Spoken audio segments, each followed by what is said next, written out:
Ladies and gentlemen, from the day Raila Odinga declared his interest to take over as the AUC chairperson, there is a cross-section of Kenyans who have made it their business to oppose this ambition. And in this video, I share with you the two main groups that are opposed to Raila's ambition as AUC chair and the real reason why. If that is something you want to hear about, stay tuned. And if you're watching for the first time, I urge you to take a moment and subscribe to this channel so that you don't miss similar videos. Otherwise, let us answer the question, who are the Kenyans who are against Raila Odinga's AUC chairmanship bid? Ladies and gentlemen, we have two groups of Kenyans who are 100% opposed to Raila Odinga's AUC chairmanship. The first group, allow me to call them bitter souls, aka Team Revenge. These are divided into three. Group A are the ones who are leading the Gen Z's anarchy. At the back of their mind, they hoped that Raila Odinga would have joined them in that anarchy, even though they pretended that they didn't need any support from Raila Odinga. Actually, they asked him to stay at home. But at the back of their mind, they expected Raila Odinga to embrace the violence they were perpetrating, join them, and help them overthrow President William Ruto. And because Raila Odinga refused and instead chose dialogue, these people felt betrayed. And because they felt betrayed, they have been very against Raila in everything that Raila does.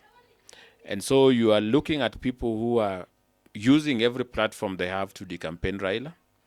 Even when other leaders from Africa come to Nairobi to endorse Raila, they will be all over social media saying Raila is not their candidate. In fact, they confess their love for somebody from Djibouti, whose name in most cases they don't even know. But anything that can make Raila fail, the so-called Gen Zs feel it is a fair game.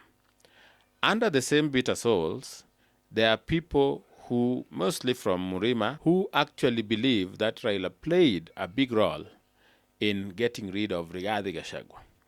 And so, according to them, Raila's entry or close working relationship with Ruto is the reason Rigathi Gachagua is out of office.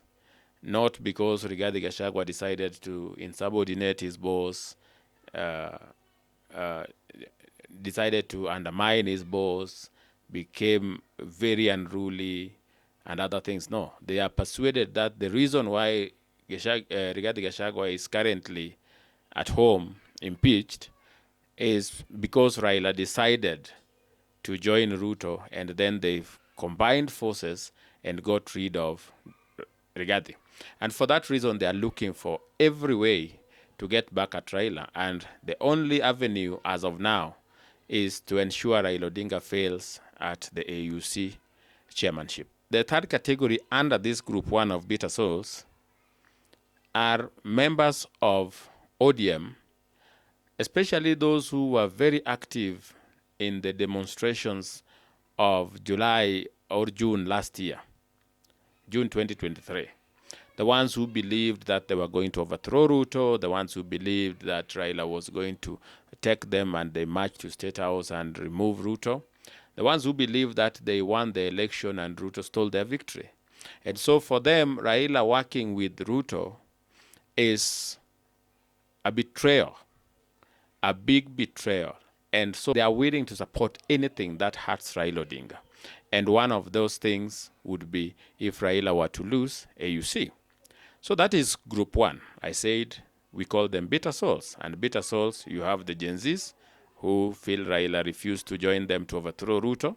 You have watu wa Murima, some of them, who are persuaded that Raila is one of the reasons why their son was kicked out of power. And then you have some members of ODM who are persuaded that Raila has betrayed them by working with their enemy, William Ruto. Then there is a group two. Now, this group two are called political opportunists. They are looking at this from selfish perspective. How does Raila's candidature affect them politically? Under this group, you also have two categories. One are politicians in ODM, mostly from Luo Nyanza, who depend entirely, whose re-election depends entirely on Raila being on the ballot. These men and women, most of them have achieved very little for the electorate. What they depend on is Raila coming and raising their hands and endorsing them. Or them telling the populace or the voters that you have to elect us so that Baba has a strong team up there. We are going to help Baba. So these are ODM leaders whose re-election depends entirely on Raila Odinga being on the ballot. And so if Raila Odinga were to win AUC chairmanship, you see how that would affect them? Nobody will be coming back home to raise their hands, and there is nothing they can tell Luos. They can't also tell Luos to elect them so that they can help Baba. So these people look at it from that selfish perspective. If Raila wins, gets elected at the continental level, we remain exposed. Nobody is going to endorse us, and there is nobody's coat that we are going to hang on. And for that reason, they want Raila Odinga to lose, purely for selfish purposes. I call them the opportunistic lot. Okay? So category one under the opportunistic lot are these ODM politicians, especially from Luo Nyanza, who depend entirely on Raila Odinga to get re-elected. They want him on the ballot so that they tell people, elect us so that we go and help Baba. And also they want him locally so that he can go and endorse them. Under the same opportunistic lot, we also have people from Murima. The people from Murima who want Raila to fail want him for purposes of punishing Ruto. So if Raila fails AUC, Ruto would have failed, but that is not all. They want Raila to fail so that they convince Raila Odinga to vie, so that they use that candidature maybe to split votes overall to make sure Ruto does not get re-elected. So you have this Watu wa Murima who are saying Raila should fail, but they are also confidently saying that we want him locally, we want him around. Let him fail so that we make him president. And so these are people who are very shameless, by the way. And they are saying, Raila, we are opposing you what you want so that we can give you what we refused to give you last time. Yes, and for them it makes sense. You see, when you are selfish, I said, you cannot be selfish and rational at the same time. So these are people who are persuaded that once Raila fails at the AUC, they can then convince him to vie come 2027 so that it either splits William Ruto's support. They either convince him to vie, then support Kalonzo Musyoka, and this will split the votes, but ensuring Ruto is at disadvantage, or just back him to punish Ruto. Either way, for them, it is Raila being a Trojan horse, being what they are going to use, the tool they are going to use to punish Ruto. And they can't use Raila when he is a UC chair. They need Raila locally available so that they can convince him to sever ties with Ruto and go to the ballot with the promise that they are going to support him. So, ladies and gentlemen, those are the groups of Kenyans that are against Raila Odinga. Just as a reminder, you have the bitter souls. I have no other good term for them. The bitter souls, the Gen Zs, the Watu wa Murima who think Rigathi is out because of Raila, and some ODM people who believe Raila has betrayed them by working with Ruto. And then now you have the opportunistic lot. These ones are mostly Luo MPs who need Raila around so that he can endorse them or so that they can use his name to get re-elected.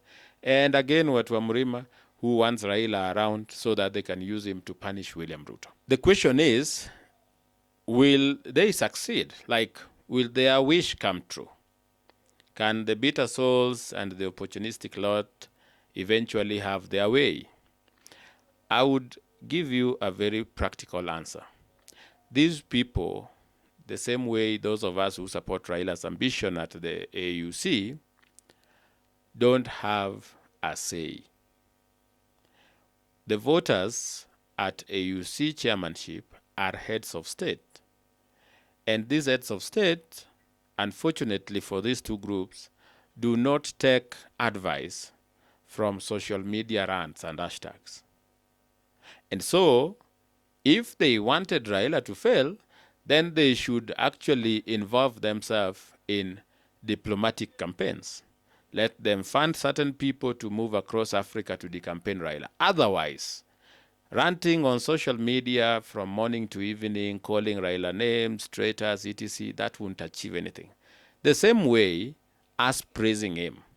The only thing that will work for Raila is the campaign he has put, and I'm persuaded that based on the factors to consider, Raila is likely to win.